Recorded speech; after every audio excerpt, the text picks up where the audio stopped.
Hi, glad to see you on your channel. Don't forget to like and subscribe to the channel. It's important to us. Have a good view. Although the U.S. entered World War II in December 1941, the U.S. Navy had already been fighting in the Atlantic for several months. In the fall of 1941, Star-Spangled Banner ships began escorting British convoys from Canada to Iceland, resulting in encounters with German submarines. In this undeclared war, the U.S. Navy suffered its first losses. A month before Pearl Harbor, the destroyer Reuben James and more than 100 of its crew went to the bottom. On March 27, 1941, the U.S. Congress passed the Lend-Lease Act, which determined the political course of the country with regard to the ongoing war. Despite the declared neutrality, America recognized the Axis countries as its allies, considering the strengthening of their defenses with military supplies an important component of its security. However, the U.S. was not going to limit itself to military aid.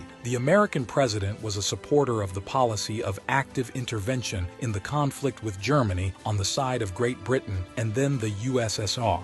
In February 1941, the U.S. Atlantic Fleet, 2 aircraft carriers, 3 battleships, and 9 heavy and light cruisers, the commander of which was appointed Admiral Ernest Joseph King, was assigned Special Support Force, consisting of 27 destroyers. They were intended to form future escort groups to protect convoys between Canada and Iceland. On June 6, 1941, President Roosevelt ordered the start of Operation Indigo, the purpose of which was to establish U.S. air and naval bases in Iceland to ensure the safe movement of convoys on the aforementioned route. The Atlantic Fleet secured the delivery of 4 Thou-95 Marines to the island, who landed in Reykjavik on July 7th. A month later, 2 squadrons of Catalina and Mariner flying boats were stationed in Iceland. The Greer incident involvement of American ships in the system of protection of British convoys became the cause of their armed clashes with German submarines. The Kriegsmarine Command attempted to obtain permission from Hitler to lift the restrictions and actions against the Americans imposed in late June 1941 after the incident with the battleship USS Texas. On June 19, 1941, this battleship was discovered by a German submarine in the blockade zone of Great Britain. The submarine pursued it until the intruder left the blockade zone but failed to attack it. After this, Hitler ordered that such incidents with the Americans be avoided.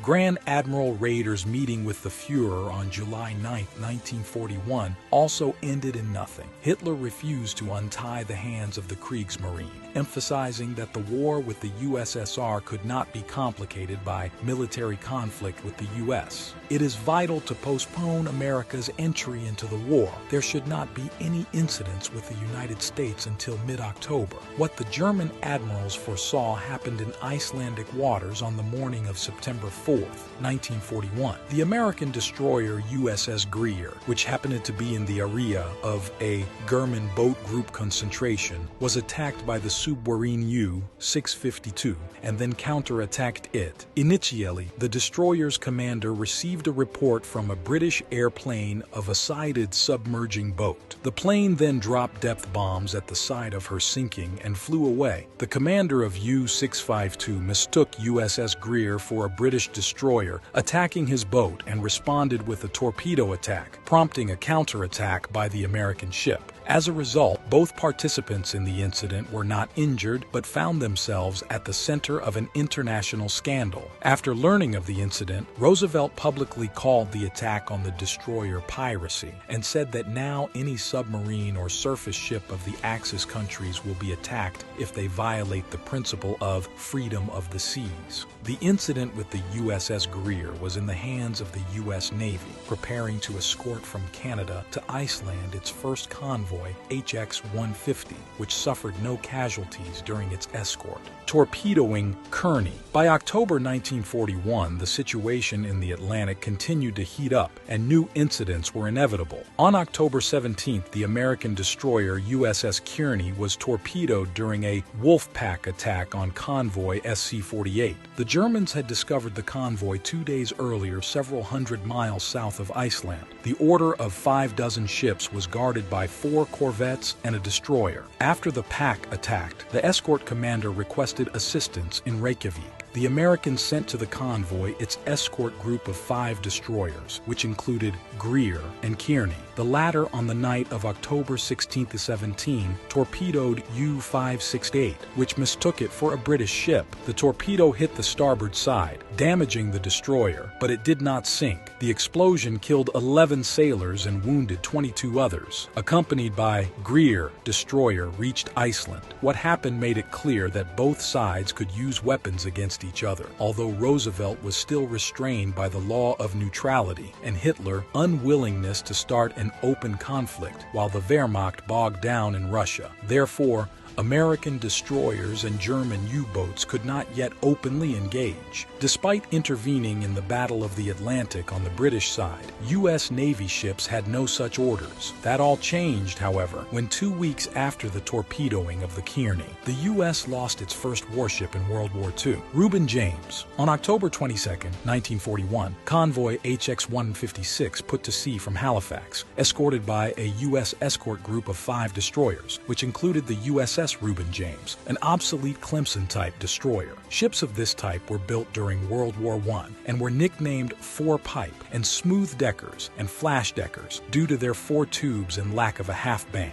During World War II, 91 ships of this type served in the navies of the Allies in the anti-Hitler coalition, including 20 of the 50 destroyers transferred by the U.S. to Great Britain in 1940. The group escorted the convoy for 8 days before handing it over to British ships for protection. During this time, HX-156 was not attacked by German U-boats and quietly moved along the route. But on October 30th, this calm ended. The convoy was detected by the German submarine U-552 of Lieutenant Commander Erich Topp, a Knight's Cross recipient. On the afternoon of October 30th, Submarine Force Headquarters ordered 6 boats, including U-552, to create a veil south of Greenland outside the German blockade zone, authorizing them to operate there as they did in it. The night of October 30-31 was moonlit, and so at 05:10, Topp had no trouble spotting the convoy 5 miles away. Having radioed headquarters about the contact, U-552 began pursuit of HX-156, periodically broadcasting the course, coordinates, and speed of the convoy. Soon the time was opportune for an attack. At the time of the attack, the escort, which seemed numerous to Topp, was arranged in the following order: 2 ships on the right side of the convoy, 2 on the left, 1 behind it. Since Topp was on the left side of the order, he could only see the left wing of the escort, the destroyers USS Hillary P. Jones, USS Reuben James, and possibly USS Niblack, which was behind the convoy. Just before U-552 was attacked, the USS Tarbell, a destroyer on the starboard wing, picked her up as she came into the air. He had time to inform the other escort ships, but it was too late. As the Reuben James began to turn to search for the boat, 2 torpedoes were already racing toward it. A moment later, the explosion split the old ship in 2. Its front part disappeared underwater seconds after the explosion. The stern kept afloat for 7 minutes. After it disappeared underwater, the ocean surged with another powerful explosion.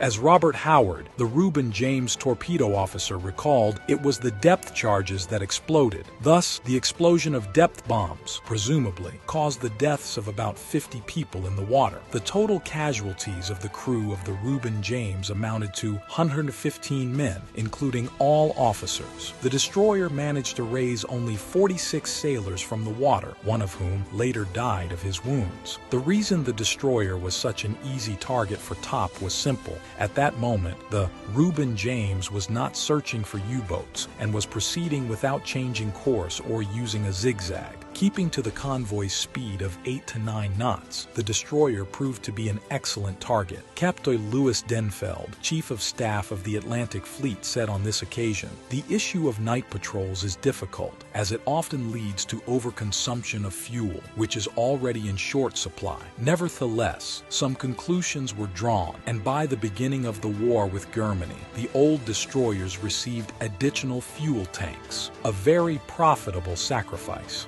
Although Although the U.S. had already lost half a dozen merchant ships in various incidents with the Germans, the loss of the Reuben James shocked American society almost as much as the events at Pearl Harbor. As with the Kearney, Roosevelt seized on the incident to capitalize politically and gain congressional support for further intervention in the Atlantic War. He introduced amendments and revisions to the Neutrality Act of 1939. Congress responded quickly but cautiously. On November 17, 1941, after a spirited debate, several amendments were passed to the president's satisfaction. Roosevelt could now act. As a result, the Coast Guard forces were subordinated to the U.S. Navy. American merchant ships were armed, and restrictions on entering European waters were lifted. This allowed the U.S. Navy to escort Lend-Lease shipments to British ports. In fact, this meant that America was on the verge of war with Germany. However, after the sinking of the Reuben James,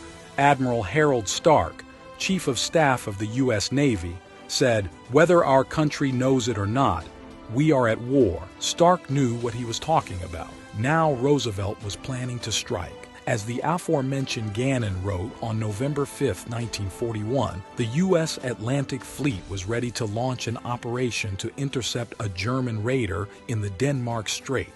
According to intelligence, a sortie from Norway into the Atlantic was expected one of the German heavy ships, the Scheer, or Tirpitz, task force of the American fleet, consisting of 2 battleships, 2 heavy cruisers, and a flotilla of destroyers, ordered to attack the German ship and prevent its breakthrough on the routes of North Atlantic convoys. Had things reached the battle and sinking of the German raider, further events would have been quite predictable. According to German historian Jürgen Rover, Hitler could have turned a blind eye to the destruction of a German submarine by the Americans, but the loss of a heavy ship would have forced him to reconsider his policy toward the United States. The loss of 1,000 German sailors would have clearly outweighed the loss of 40-50 submariners, and Germany would have declared war a month early. Berlin was irritated by U.S. behavior, which was now seen as anything but neutral. Although the Reuben James incident had serious consequences, German command could not blame the boat commander for misidentifying an American ship that not only guarded a British convoy by being darkened at night, but was of the same type as the destroyers transferred to Britain in September 1940.